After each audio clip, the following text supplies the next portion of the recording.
बचपन में हम दादी नानी की कहानियां सुनकर काफी कुछ सीखते थे। उन कहानियों में हम खुद को जोड़ कभी राजा या कभी रानी बन जाते थे। आज फिर हम आपको हमारी कहानियों के माध्यम से मोहब्बत की उन गलियों में ले जाने का प्रयत्न कर रहे हैं जहां आप फिर से इमोशनल हो जाएंगे। कविता अपने माता पिता की बहुत लाडली थी। 3 बड़े भाइयों की बहन थी। कोई भी चीज मांगने पर उसी वक्त सामने हाजिर हो जाती।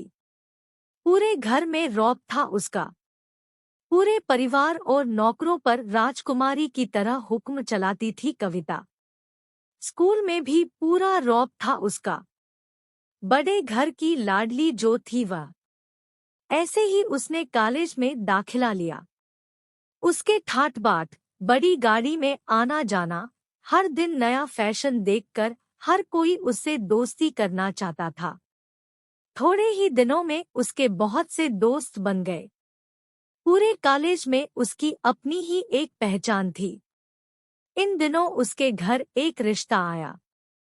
खानदानी लोग थे और पापा की पुरानी जान पहचान थी उनके साथ। कविता के साथ कोई जबरदस्ती नहीं थी, पर कविता ने फिर भी हाँ कर दी, क्योंकि वह अपने परिवार से बहुत प्यार करती थी। वह जानती थी कि वह लोग उसका अच्छा ही सोचेंगे। लड़के का नाम राज था। राज काफी पढ़ा लिखा और समझदार लड़का था। ससुराल वाले भी बहुत अच्छे थे। ससुराल में कविता की जगह वैसी ही थी जैसी कि मायके में। कोई भी कार्य कविता की सलाह के बिना नहीं होता था। सबकी लाडली बहू बन गई थी वह। फिर उसके घर एक बेटे का जन्म हुआ। राहुल कविता को जान से प्यारा था।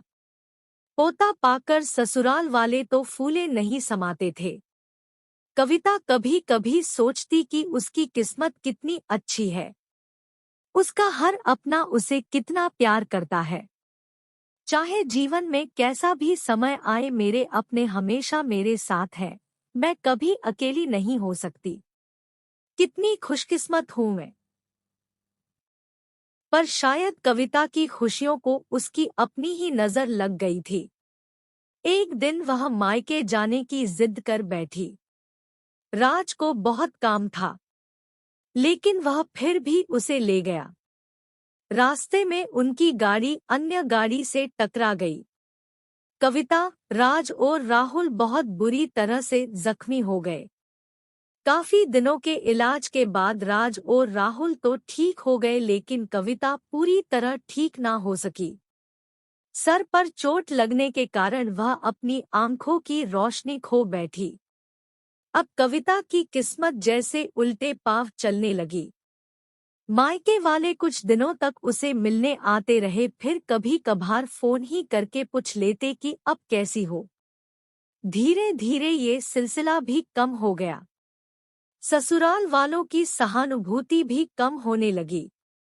घर में किसी को पास बैठने के लिए कहती तो जवाब मिलता, बहुत काम है, अब तुम भी हाथ नहीं बंटा सकती।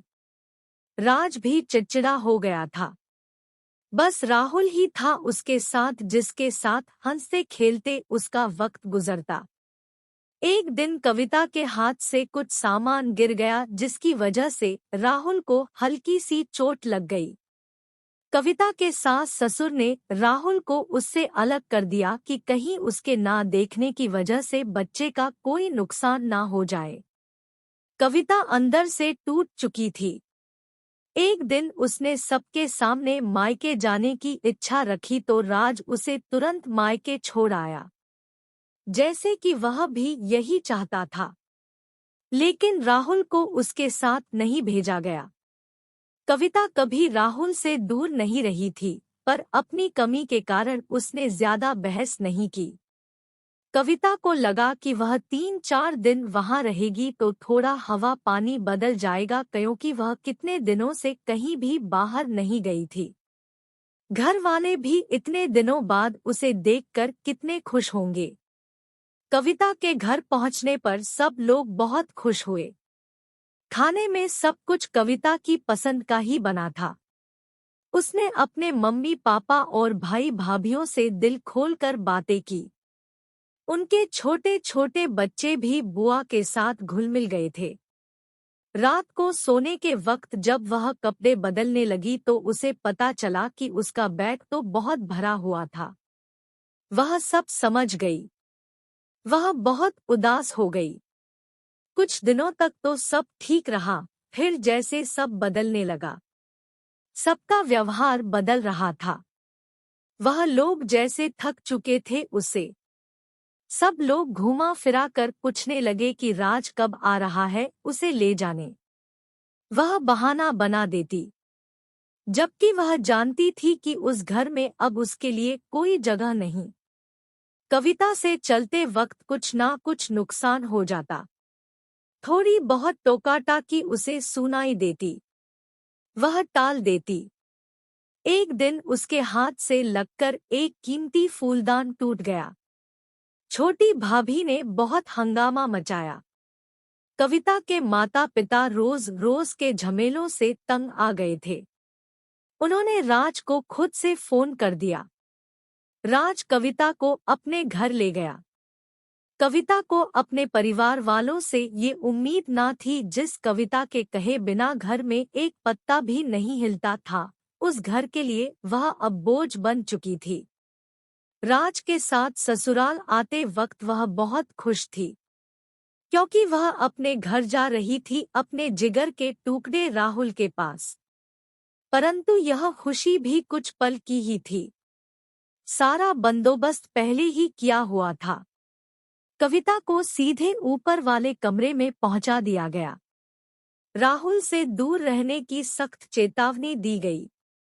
एक कांवाली लता को उसकी जिम्मेदारी सौंपी गई, जो उसके खाने पहनने जैसी जरूरतों का ध्यान रखती।